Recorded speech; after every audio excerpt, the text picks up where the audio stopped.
Oke ya, kita mulai. Bismillahirrahmanirrahim. Assalamualaikum warahmatullahi wabarakatuh.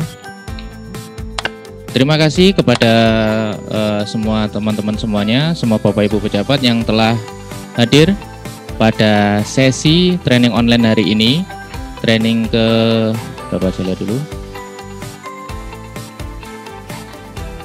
Training ke-10 pada tanggal 13 bulan 10 tahun 2020 tentang membuat rencana bisnis bank. Nah, membuat rencana bisnis bank ini nanti akan dijelaskan sama Mbak Gea.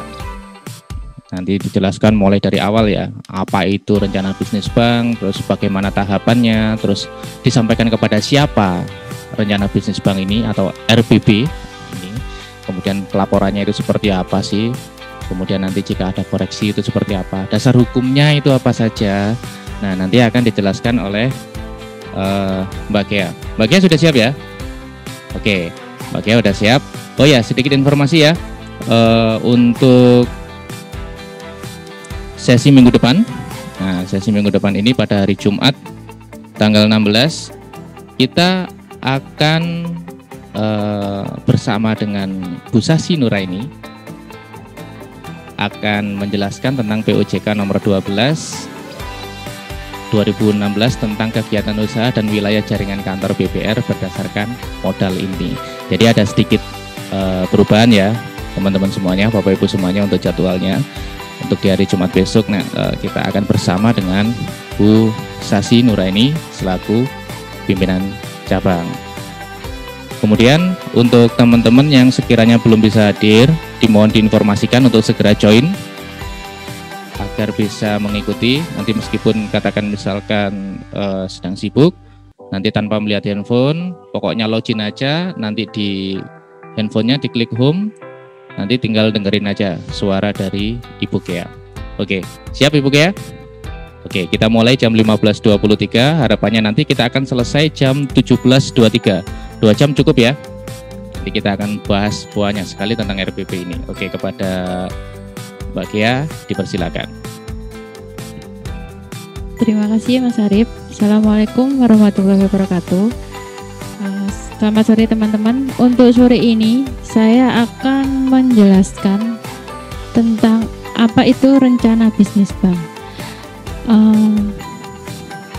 Rencana bisnis bank ini adalah dokumen tertulis di mana di dalamnya terdapat strategi pengembangan usaha dalam waktu tertentu.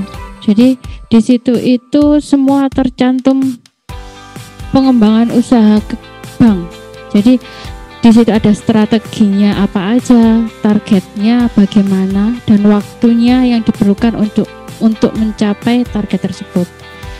Nah, untuk membuat rencana bisnis ini ada beberapa tahap. Jadi yang pertama yaitu menetapkan rencana kerja dan target. Yang kedua, membuat laporan proyeksi keuangan. Yang ketiga, menyusun rencana bisnis. Yang pertama akan saya jelaskan yaitu menetapkan rencana kerja dan target. Untuk menetapkan rencana kerja dan target ini ada 9 langkah atau 9 tahap yang harus diperhatikan, dan ini merupakan wajib ada di setiap rencana bisnis bank. Yang pertama yaitu menetapkan kondisi makro dan mikro. Yang kedua, menganalisis potensi pasar. Yang ketiga, menentukan target jangka pendek, menengah, dan panjang. Yang keempat, merencanakan penghimpunan dana. Yang kelima, merencanakan penyaluran dana. Yang keenam, rencana permodalan. Yang ketujuh, merencanakan pengembangan SDM dan IT, informasi teknologi. Yang kedelapan yaitu merencanakan kegiatan usaha baru. Yang kesembilan yang terakhir yaitu rencana pengembangan jaringan kantor. Yang pertama yaitu menetapkan kondisi makro dan mikro. Kondisi makro dan mikro ini adalah kondisi di mana digunakan suatu perusahaan untuk membantu memperkirakan atau memprediksi perkembangan usaha. Jadi ada asumsi mikro yang digunakan untuk menentukan kondisi mikro ini, yaitu tingkat persaingan antar bank, pertumbuhan kredit perbankan, tingkat bunga kredit, dan tingkat bunga simpanan atau biasa yang disebut adalah tingkat bunga LPS. Jadi sekarang ini tingkat bunga LPS tiap bulannya semakin turun karena adanya pandemi COVID-19 ini. Yang kedua yaitu asumsi mikro yang digunakan, yaitu meliputi pertumbuhan ekonomi, tingkat inflasi, dan nilai tukar. Tingkat inflasi ini bisa digunakan untuk prediksi karena semakin tinggi inflasi menyebabkan daya beli masyarakat akan semakin turun. Yang selanjutnya, yang kedua yaitu analisis potensi pasar. Analisis potensi pasar ini dijadikan sebagai dasar penyusunan rencana bisnis untuk penyaluran dan penghimpunan dana. Jadi untuk penyaluran dan penghimpunan dana, yaitu penyaluran adalah kredit, penghimpunan dana itu berupa tabungan dan deposito, harus memperhatikan antara lain wilayah kerjanya, segmen pasar, potensi produk dana, dan potensi produk kredit. Jadi potensi produk dana, semisal ada tabungan Sinarmas atau tabungan Scoopy, atau yang akan baru yaitu Sinarmas Mas. Nah, ya untuk potensi produk kredit ini seperti kredit umum, multiguna, atau kredit programnya kita dengan bunga yang berbeda dengan kredit umum. Yang ketiga yaitu menetapkan target. Menetapkan target ada 3, yaitu target jangka pendek, jangka menengah, dan jangka panjang. Untuk target jangka pendek itu adalah kegiatan usaha yang diperkirakan adalah 1 tahun ke depan, yaitu yang setiap tahunnya pasti ada, yaitu penurunan tingkat NPL, meningkatkan fungsi intermediasi. Fungsi intermediasi ini adalah penyaluran dana dan penghimpunan dana. Peningkatan efisiensi ini adalah dari biaya-biayanya, biaya-biaya yang kita keluarkan setiap tahunnya. Terus yang kedua yaitu target jangka menengah. Target jangka menengah ini kegiatan usaha yang untuk 3 tahun ke depan, yaitu semisal adalah penguatan permodalan, penerapan tata kelola, dan penerapan manajemen risiko. Untuk penguatan permodalan itu apakah dari BPR ada rencana untuk penambahan modal, itu masuk ke target jangka menengah. Terus untuk tata kelola ini berhubungan dengan struktur dan infrastruktur BPR atau bank. Sedangkan penerapan manajemen risiko ini adalah apa yang sudah diterapkan oleh bank sesuai dengan perundang-undangan yang berlaku. Yang ketiga, target jangka panjang. Target jangka panjang ini adalah kegiatan usaha 5 tahun ke depan, seperti peningkatan jaringan kantor, peningkatan pelayanan, dan peningkatan IT. Peningkatan jaringan kantor ini seperti penambahan atau pembukaan cabang baru atau kantor kas yang baru. Ini juga harus masuk ke penyusunan rencana bisnis. Peningkatan pelayanan dan peningkatan IT. Peningkatan IT ini contohnya seperti sekarang adanya ATM cardless, terus akan launchingnya mobile banking, itu juga harus masuk ke penyusunan RBP, dan itu kalau memang kita akan mempunyai usaha baru wajib dimasukkan ke penyusunan RBP. Yang selanjutnya yaitu rencana penghimpunan dana. Rencana penghimpunan dana ini sumbernya adalah dari dana pihak ketiga atau DPK dan dana dari bank atau lembaga lain. Dana pihak ketiga ini berupa tabungan dan deposito. Tabungan ini sebenarnya adalah sumber dana yang diperoleh dari oleh BPR. Jadi sebenarnya kalau tabungan ini bisa mendapatkan banyak sumber dari tabungan untuk dana bank atau lembaga lain yang berupa dari pinjaman bank lain dan lembaga non bank, itu tidak terlalu diperlukan, tetapi tetap ada untuk pinjaman dari bank lain. Dana pihak ketiga ini untuk penyusutan RBB ada dipecah atau dirinci lebih rinci, yaitu ada dana pihak terkait dan tidak terkait. Dana pihak terkait itu adalah pihak-pihak yang berhubungan dengan bank seperti pemegang saham, direksi, itu adalah pihak terkait. Sedangkan yang tidak terkait adalah di luar kedua komponen tersebut. Dana yang selanjutnya adalah dana bank atau lembaga lain. Itu pinjaman dari bank lain dan pinjaman dari non bank. Seperti kredit program itu adalah pinjaman dari lembaga non bank, yaitu berupa LPDP, LKO, UMKM. Itu untuk bunganya memang kompetitif dengan bank lain. Jadi itu dalam penyusunan RBB sebelum di tahun ini kita akan untuk tahun depan kita merencanakan. Nah, untuk dana tersebut kita masukkan ke dana bank atau lembaga lain. Seperti itu ya. Selanjutnya yaitu rencana penyaluran dana.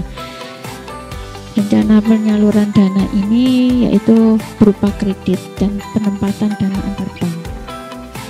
Seperti yang sebelumnya yaitu kredit kita itu ada berbagai macam, ada kredit umum, kredit program, kredit guna dan yang lainnya. Nah, untuk penyusutan RBB ini kredit ini dibagi, jadi tidak penuh hanya KYD saja atau kredit saja, tetapi ada rincian yaitu berupa dari sektor ekonomi berapa, jenis penggunaan berapa, jenis usaha apa.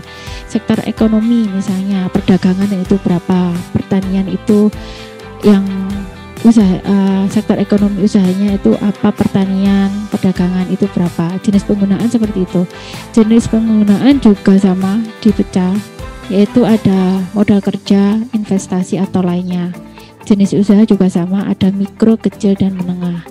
Jadi untuk penyusunan RBB dari rencana penyaluran ini harus lebih detail, karena untuk kredit itu memang dirinci lebih berdasarkan sektor ekonomi, jenis penggunaan dan jenis usaha. Penempatan dana antar bank, antara lain giro, tabungan, deposito, sertifikat deposito, kredit yang diberikan. Nah, untuk giro, tabungan, deposito ini penempatan dana dalam penyusutan RBB kita juga menentukan berapa sih giro, tabungan dan deposito di tahun depan yang kita rencanakan untuk tahun depan. Jadi misalnya giro berapa, tabungan berapa, ini sesuai dengan target yang telah ditentukan kerja sebelumnya, musim yang mempengaruhi. Jadi kita menargetkan berapa sih penempatan dana antar bank untuk tahun depan. Terus kita lihat juga tahun ini atau tahun kemarin itu berapa sih giro, tabungan, deposito dan KYD yang ada.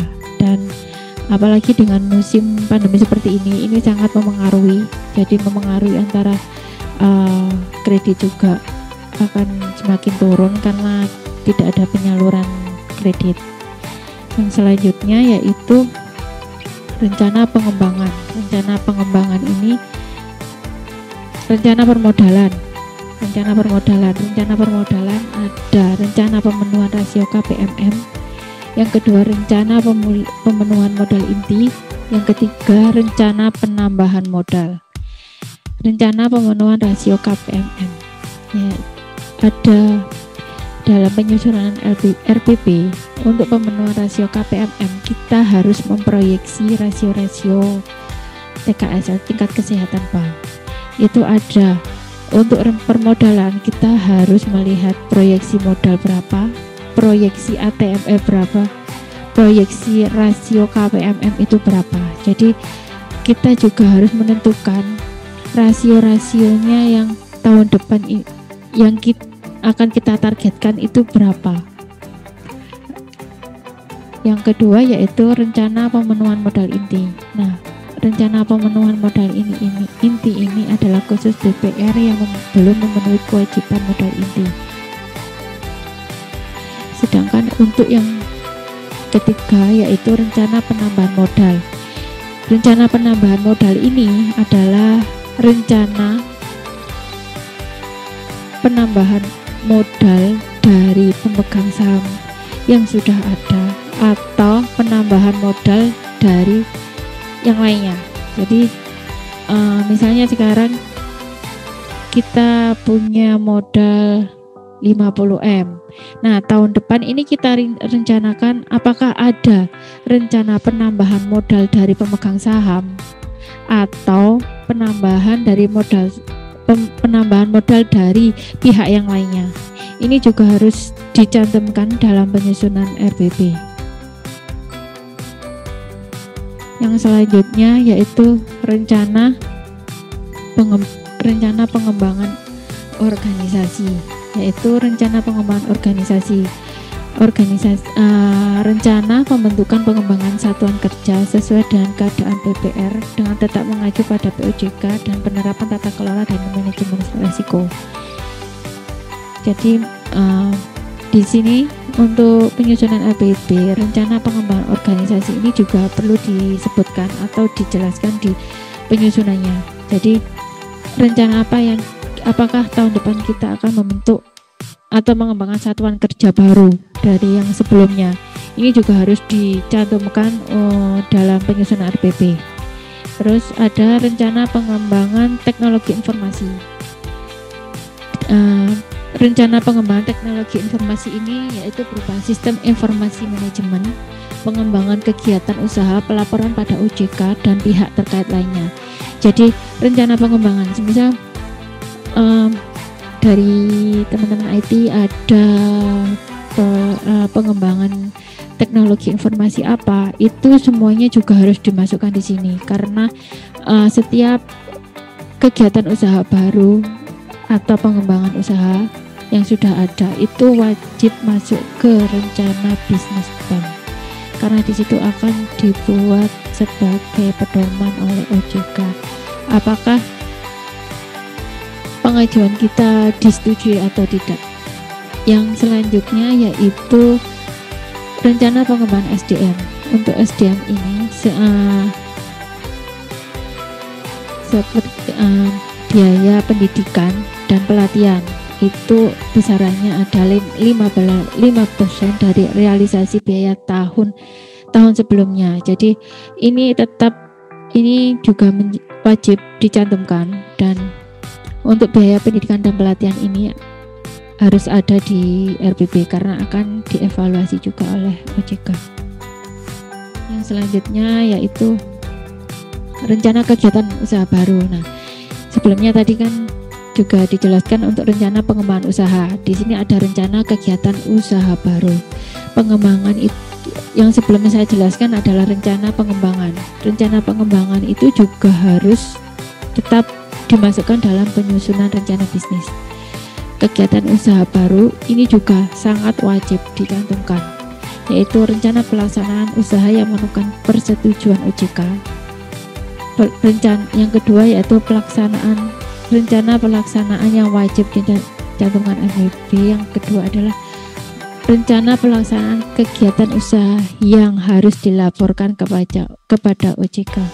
Jadi rencana kegiatan usaha yang memerlukan persetujuan, jadi itu wajib dimasukkan dalam penyusunan RPP. Ini masuk ke lampiran dari penyusunan RPP, baik yang memerlukan persetujuan ataupun yang harus dilaporkan. Ini semua harus masuk ke rencana bisnis. Contohnya yang memerlukan persetujuan seperti pengajuan ATM cardless, itu memerlukan persetujuan. Terus adanya yang akan ada yaitu rencana pengembangan mobile banking, itu juga harus ada dalam rencana bisnis sebelumnya. Itu memerlukan persetujuannya. Selanjutnya rencana jaringan kantor. Ini ada rencana pemindahan alamat kantor pusat, rencana pembukaan, pemindahan alamat dan atau penutupan kantor cabang atau kas. Yang ketiga, rencana pelaksanaan dan penutupan kegiatan pelayanan kas. Yang keempat yaitu rencana pemindahan payment point dan lokasi perangkat ATM atau ADM.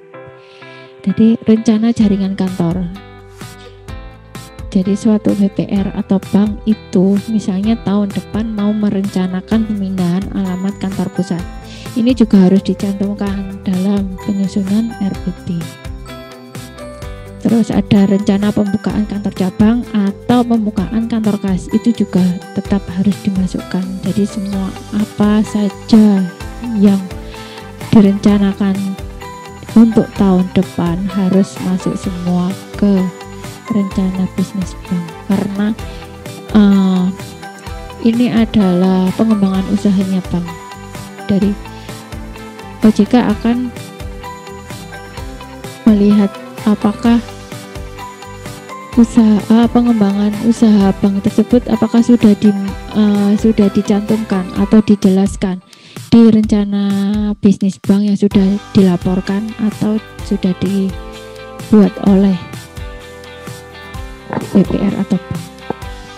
Yang selanjutnya akan saya jelaskan yaitu rencana kegiatan usaha, yaitu membuat proyeksi laporan keuangan.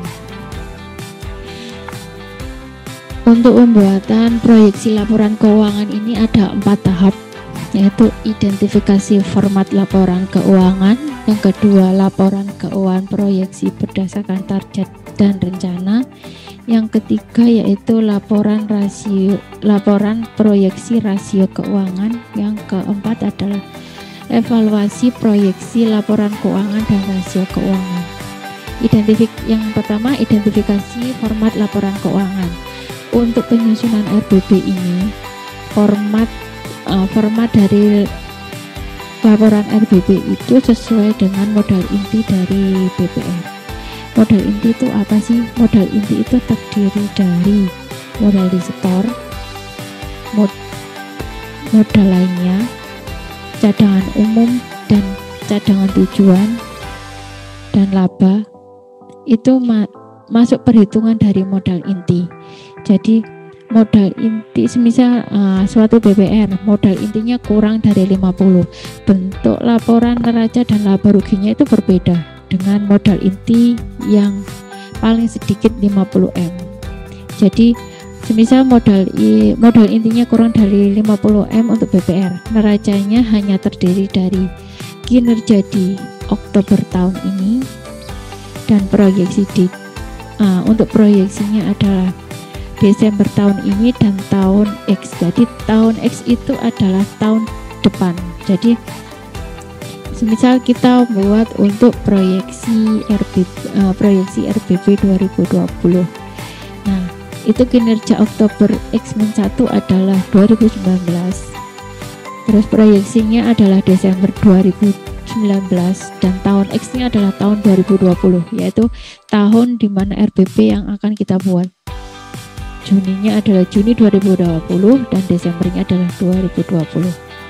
Untuk formatnya akan berbeda dengan modal inti paling sedikit 50M, karena di modal inti paling sedikit 50M itu ada X+1 dan X+2.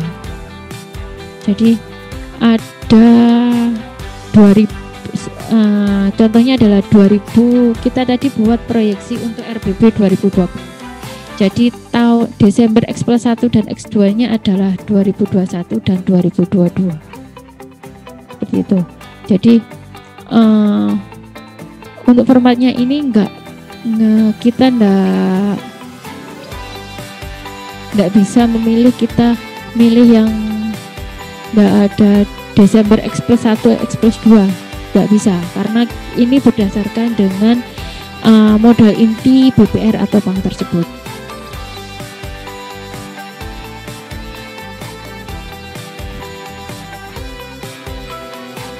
Dan untuk format ini, format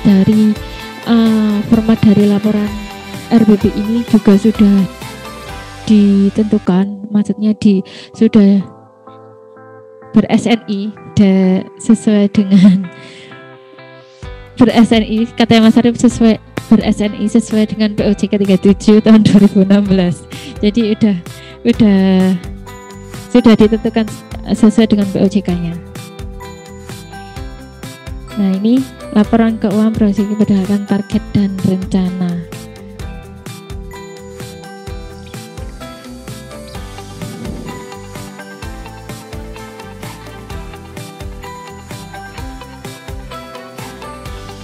Jadi laporan keuangan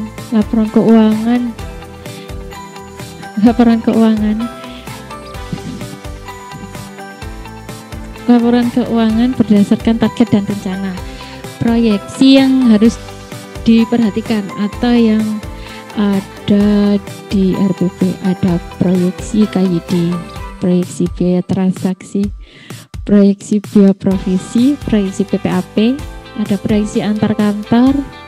Bagi yang BPR yang sudah punya cabang, pasti ada proyeksi antar kantor, proyeksi aktiva tetap, inventaris dan aktiva tidak berwujud.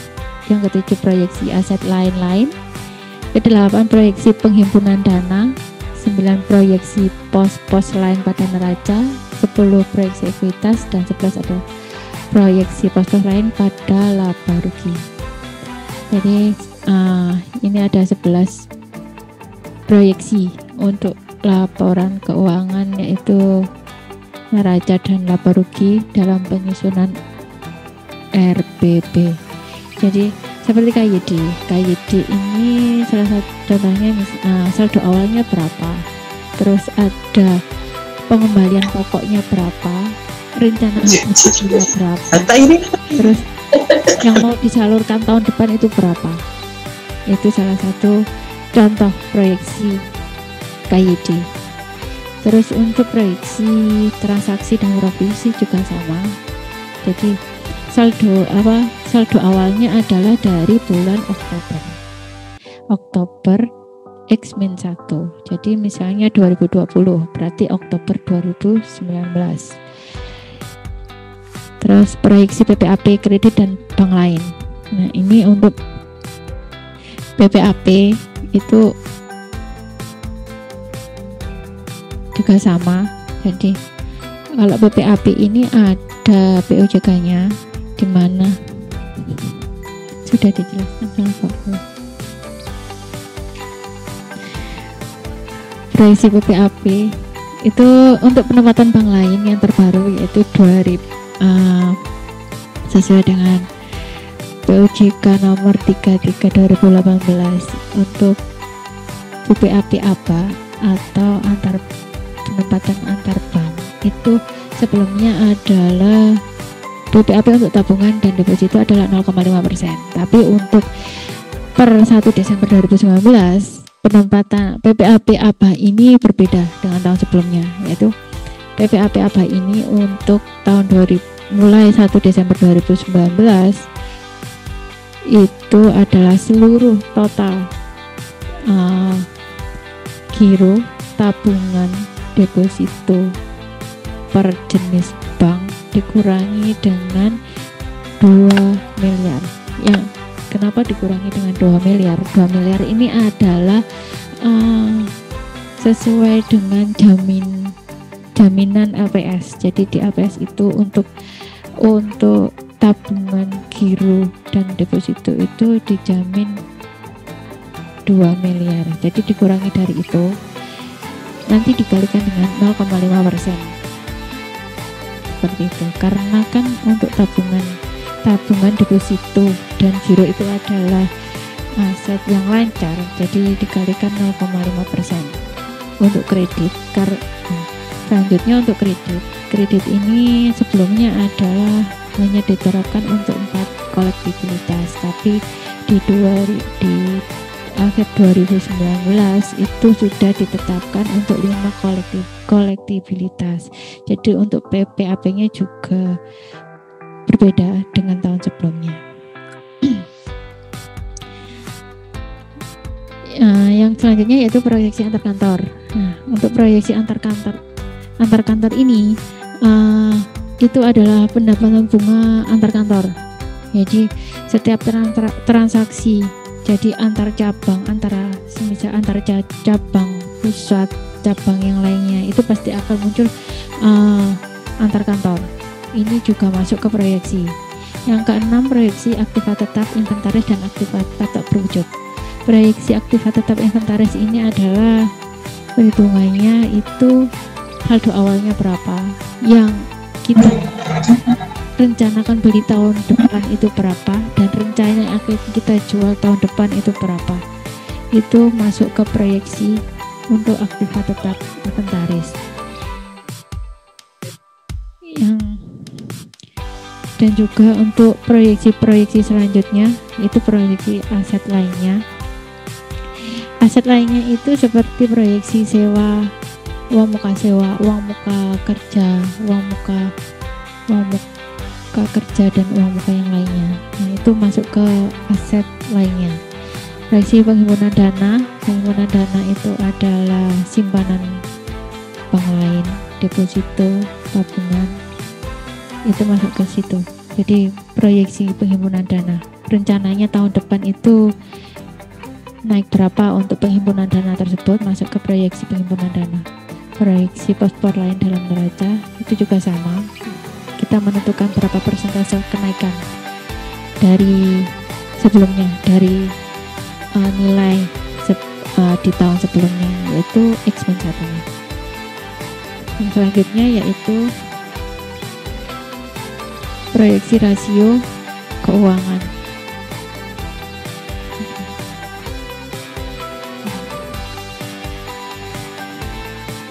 Proyeksi rasio keuangan.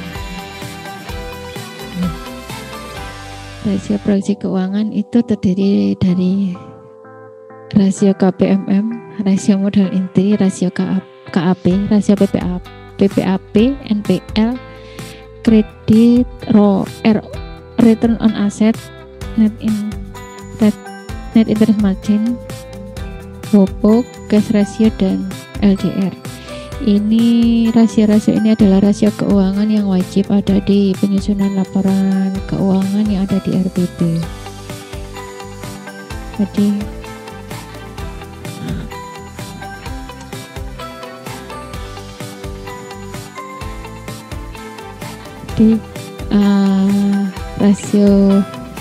rasio ini wajib ada. Jadi ada tambahan rasio untuk penyusunan laporan RBP, yaitu ada rasio pos-pos tertentu, yaitu rasio kredit UMKM terhadap total kredit, ada rasio dana pendidikan pelatihan. Nah, untuk rasio dana pendidikan dan pelatihan ini sebelumnya sudah dijelaskan bahwa besaran rencananya adalah 5% dari biaya dana pendidikan dan pelatihan tahun sebelumnya. Nah, itu. Yang ketiga adalah rasio agunan yang diambil alih terhadap total kredit. Nah, AIDA ini juga ada rasionya, karena semakin besar rasionya semakin berarti agunan yang diambil alih semakin besar terhadap total kredit yang dipunyai oleh suatu BPR. Selanjutnya Mas Arif, next. Nah, setelah kita menyusun laporan keuangan dari yang awal tadi, menentukan proyeksi KYD, menentukan proyeksi penghimpunan dana, penyaluran dana, dan rasio-rasio yang wajib ada di suatu laporan RBP, kita evaluasi lagi. Kita review lagi, apakah proyeksi laporan keuangan yang sudah kita bentuk, yang sudah kita buat itu wajar atau tidak.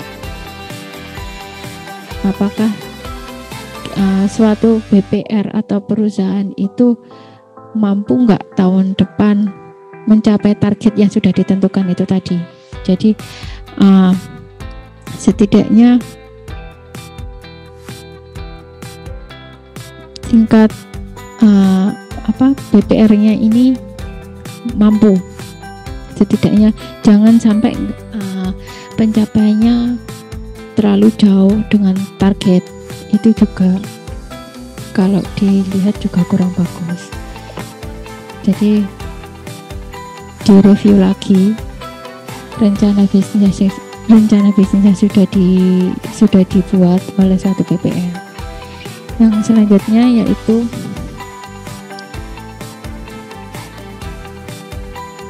menyusun rencana bisnis. Nah, di sini ada tiga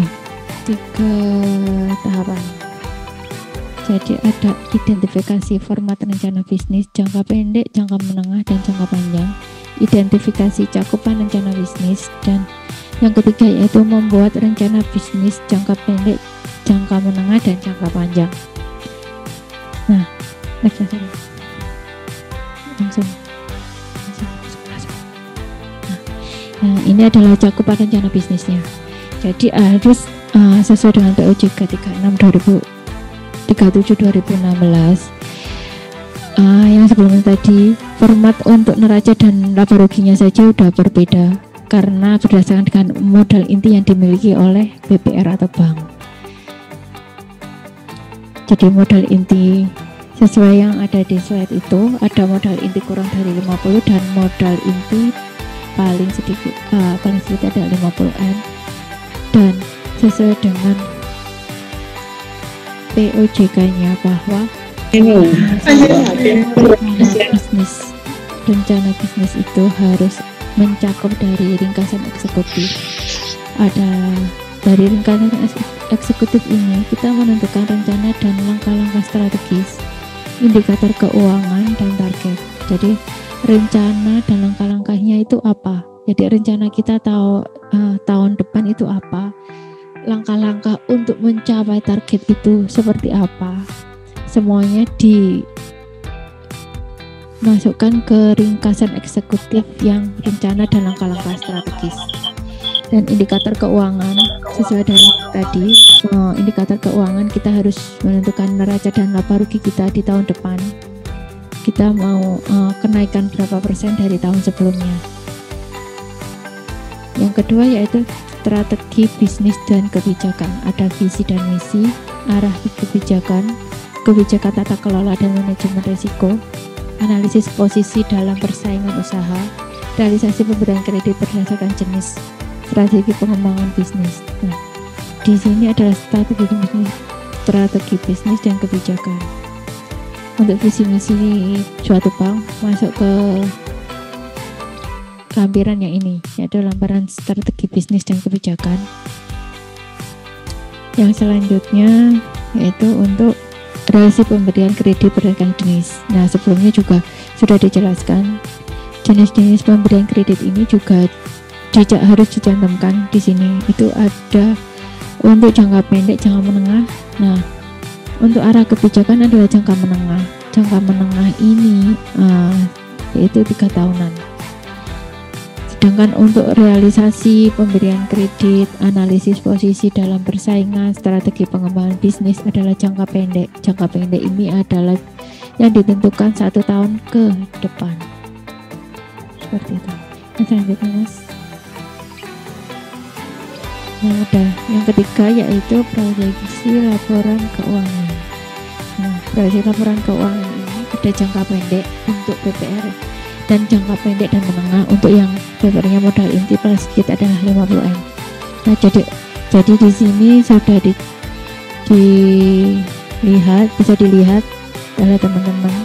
Ada proyeksi, ada target, rencana penghimpunan dana, penyaluran dana, rencana permodalan. Nah, ini ada sesuai dengan jangka waktu yang ada di tabel ini.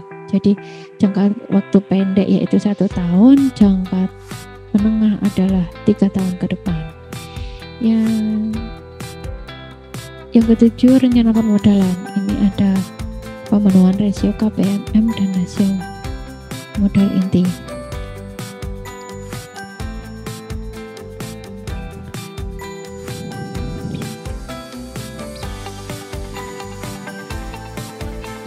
Ini juga ada rencana pengembangan organisasi, rencana pelaksanaan kegiatan usaha, rencana pengembangan, dan informasi lainnya. Jadi cakupan rencana bisnis ini adalah yang harus ada di suatu rencana bisnis bank. Ini adalah 11 poin yang wajib ada. Ini juga diatur dengan POJK. Jadi wajib ada. Kalau misalnya ini enggak, salah satu atau dua tidak ada, OJK pasti akan memberikan surat atau teguran kepada bank itu untuk melakukan revisi. Jadi itu adalah 11 poin yang harus ada di RBP. Nah, untuk RBP itu rencana bisnis itu disusun oleh direksi dan disetujui oleh Dewan Komisaris, dan rencana bisnis disusun dengan menggunakan format laporan yang telah ditetapkan OJK. Jadi rencana bisnis ini disusun oleh direksi dan ini sesuai dengan OJK. Jadi rencana bisnis ini kapan ada batas waktu untuk penyampaian rencana bisnis ini, yaitu tanggal 15 Desember di tahun sebelum RBP dimulai. Jadi misalnya RBP 2020 berarti 15 Desember 2019 ini sudah harus dikirimkan ke OJK. Bagaimana kalau ada BPR yang tidak menyampaikan? Itu ada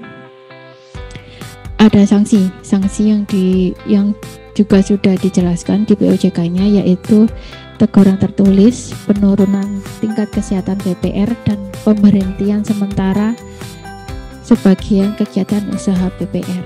Jadi RBP ini wajib disampaikan oleh bank atau BPR bagaimanapun kondisi BPR tersebut. Kalau tidak akan ada sanksi dari OJK. Nah, demikian yang bisa saya jelaskan terkait dengan cara membuat rencana bisnis bank. Mungkin dari Mas Arif. Nah, mungkin ada dari teman-teman ada pertanyaan. Terima kasih. Ya, oke. Terima kasih Bu Kea atas penjelasan panjangnya tadi.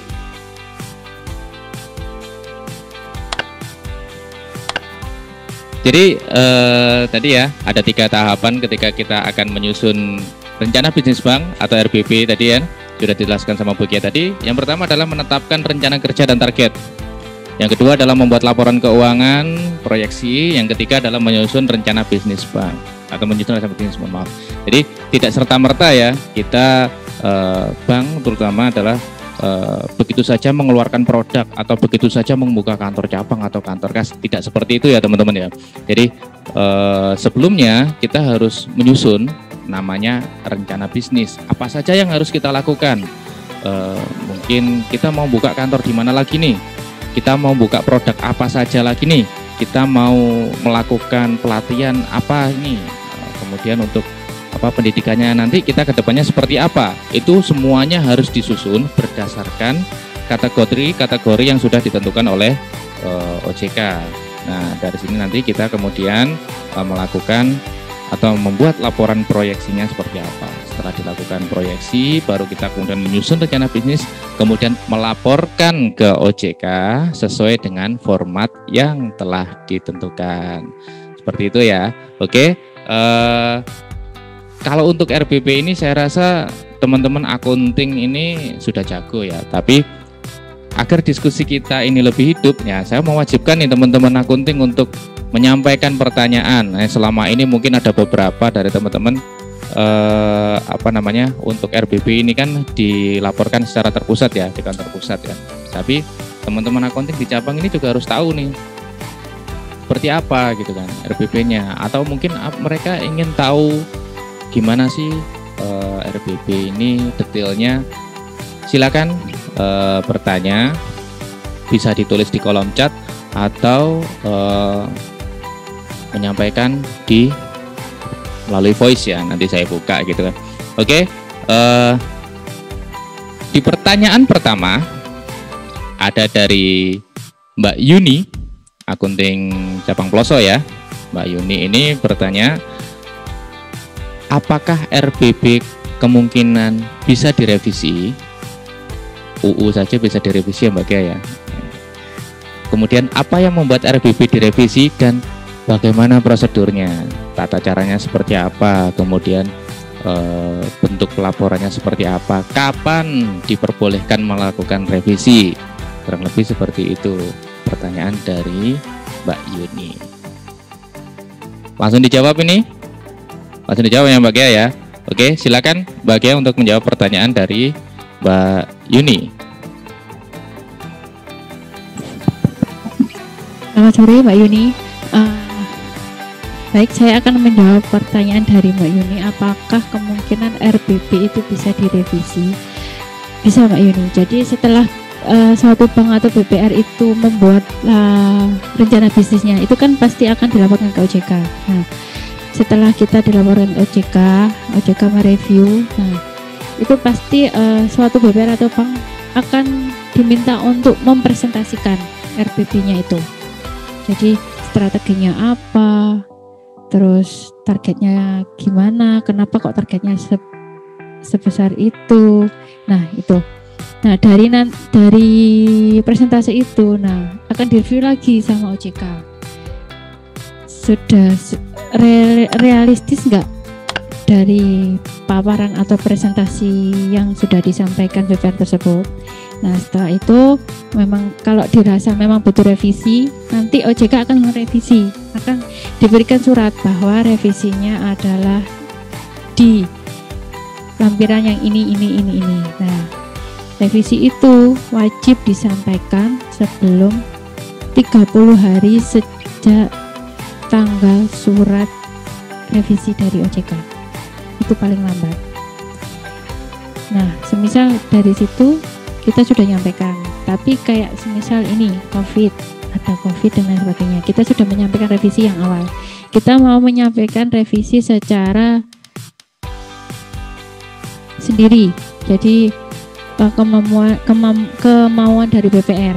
Nah itu juga ada tanggal maksimalnya 30 Juni. Jadi 30 Juni di tahun itu. Kalau lebih dari itu tidak akan diterima oleh OJK. Seperti itu Mbak Yuni. Dan itu juga sudah diatur di POJK-nya. Ya, terima kasih. Begitu ya Mbak Gia. Jadi masih bisa dilakukan untuk revisinya, untuk tata caranya tadi sudah disampaikan ya sama Mbak Gia. Jadi RBB itu nggak serta-merta hanya dilaporkan, tapi juga dipresentasikan ke OJK. Siapa yang mempresentasikannya? Direksi dan Dewan Komisaris yang menyampaikan kepada OJK langsung. Mbak Gia, saya izin bertanya ya. Ini kan kita ada rencana, pastinya ada realisasi. Apakah dalam penyampaian rencana bisnis ini ya kita diwajibkan untuk menyampaikan realisasinya, kemudian kapankah kita harus menyampaikan realisasi dari rencana tersebut? Karena kan jangan sampai hanya di angan-angan saja nih, OJK kan pasti bertanya juga, ini gimana progresnya, apakah hanya rencana saja atau jangan-jangan sudah direalisasikan dan sudah ada progresnya.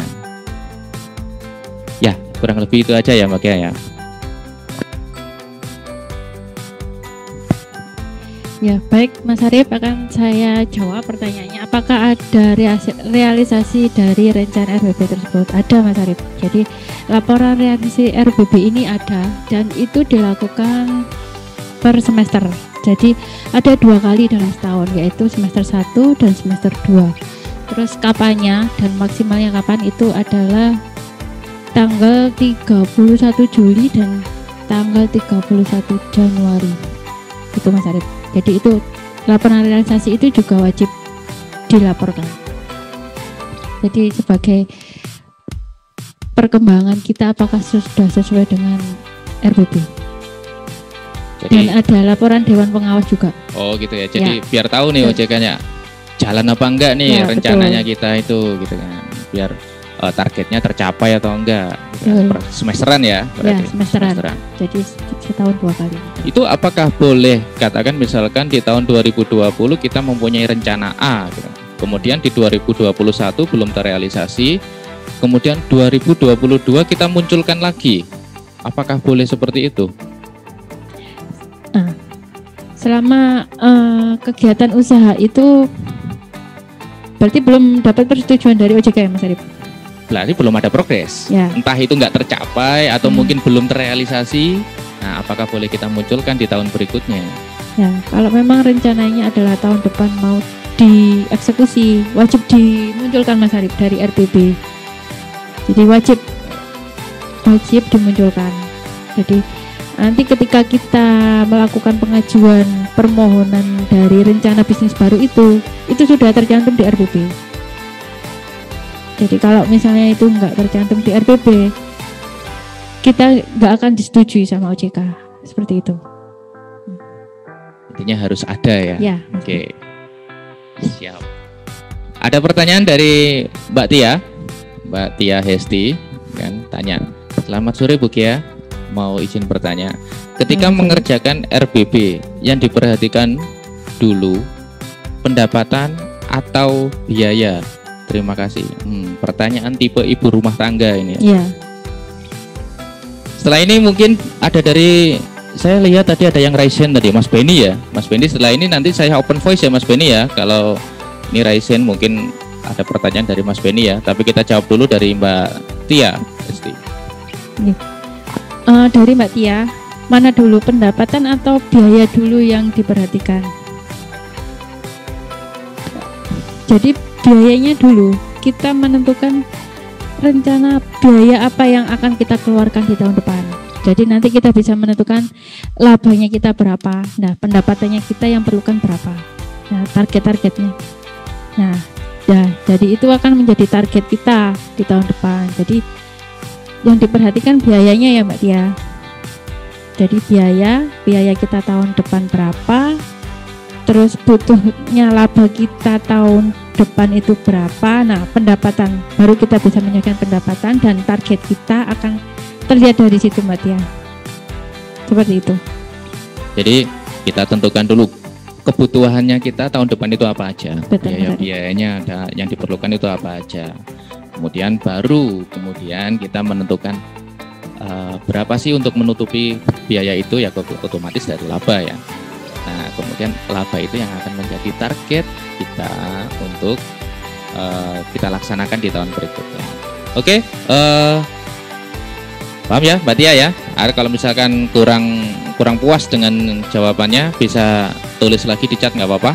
Mas Beni, Raisen. Karena Mas Beni Raisen ini apakah ada yang ditanyakan? Nggak ada ya? Mungkin tertekan ini tadi, ketekan, nggak enak bahasanya. Oke. Yang biasanya sering bertanya ini dari teman-teman kantor recovery. Mana ini suaranya atau tulisannya ini? Kenapa nggak ada pertanyaan dari teman-teman recovery? Silahkan untuk menyampaikan pertanyaan ya kepada Mbak Gea.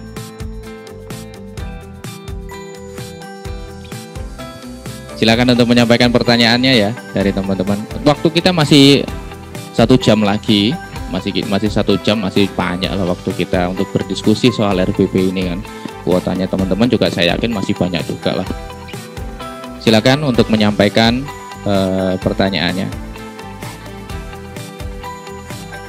Kalau RBP itu kita ngirimnya ke OJK lewat portal atau aplikasi tertentu ya Mbak Kia ya? Iya, ada yang offline sama online. Jadi yang online itu ada lewat namanya web Apollo, itu webnya OJK. Di situ ada untuk pelaporan rencana bisnis dan laporan bulanan Mas Arif. Jadi di situ jadi satu portalnya. Harus lewat aplikasi atau bisa offline offline kirim. Ya, offline Kirim juga wajib file ya? dikirimkan. Kirim file langsung ke OJK-nya. Ya. Jangan sampai nggak kirim ya. Kalau Ya. nggak kirim pasti otomatis akan ada Ada sanksi sanksi. dari OJK ya. Ya. Ada sanksi, entah itu sanksi administratif atau mungkin sanksi penghentian layanan, atau mungkin bisa lebih parah lagi ya. Kalau kita lihat melalui POJK. Penurunan TKS juga Mas Arif. Iya. Jadi apa-apa yang dilakukan teman-teman, katakan target, kok ada target kredit ya, karena ada rencana bisnis. Kita harus berencana, ya, merencanakan dulu, kemudian kita realisasikan data berikutnya. Dan apa yang menjadi target kita tahun ini adalah rencana dari RBP kita di tahun sebelumnya. Gitu. Untuk tahun depan bagaimana? Ya kita susun lagi. Apa yang kurang menjadi target kita di tahun ini, kita cantumkan di RBP kita di tahun depan. Entah itu dari sisi kredit, SDM, tabungan, deposito, pengembangan jaringan, kemudian perluasan kantor barangkali ya, itu nanti akan masuk juga ke dalam RBP ini. Gitu. Oke, silakan bagi teman-teman yang lain.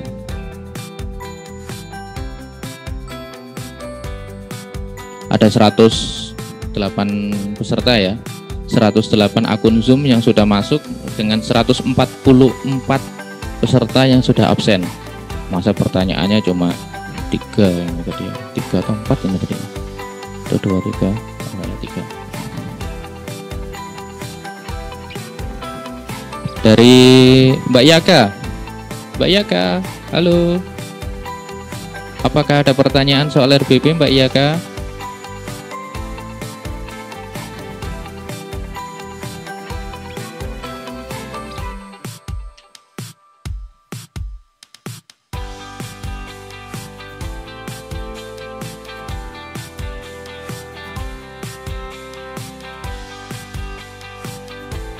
Belum ada pertanyaan kayaknya.